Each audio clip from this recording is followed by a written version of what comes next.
So let's be honest, and let me begin with sort of addressing the elephant in the room. Everyone must have thought that what is a 20-something-year-old going to tell us about love, right? I mean, what do I know? And trust me, I don't know much. I'm still learning. I've made my mistakes. But if there's some kind of love that I know even less about, then it's self-love. And what I do know about love, though, is the generic. It's not just romantic love. But for me, it has majorly been my friends, my family. And also recently, I've started to express love to myself. And that is why I want to talk a little bit about love languages. And the way people understand it is different from everyone. So for some people, it's gifts. For some people, it's hugs. But for me, it has majorly been words. And I think it explains because I think I can call myself a poet at this point. So there is this ritual that I started about 5 years ago where I write letters to myself and mostly emails, and I schedule them for the future. And when I do receive them, it's really wholesome because it's like an old friend just reaching out to ask, right, hey, are you okay? And when I do receive these emails, sometimes it's on a random Tuesday, sometimes I schedule it for my birthday or important days. And I feel like it's a very wholesome thing that I've been doing. And that is why I say that my favorite type of poem is epistolary poem.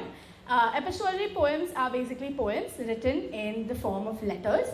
And the picture that you see over there is Club Carpe Diem. It's a small student-run club at my college.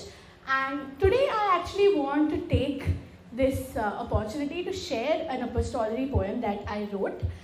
It's called A Letter to My Future Self. You can't wait to grow up, can't you? But everyone tells me I grew up too soon. Who's going to tell them that the truth is neither of us grew up? The day I learned that friendships can be temporary and that's okay. The day I understood that forever does not exist and that's okay. I turned into a newer me. The day I realized that I like you and I love you aren't the same things.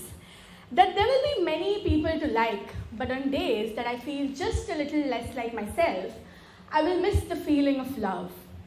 At 2 a.m. on a Thursday, I will turn in yet another assignment and there will be no one to turn to when the night's darkness haunts you.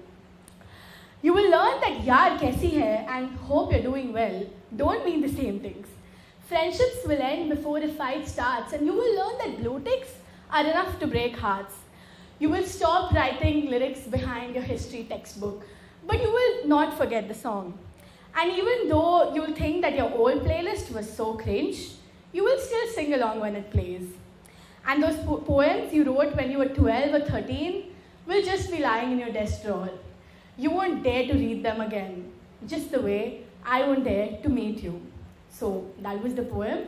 And that's the thing about writing for me. It sort of captures moments, like it holds growth, heartbreaks, victories, and it's like a reminder of who I have become so far and also who I am becoming.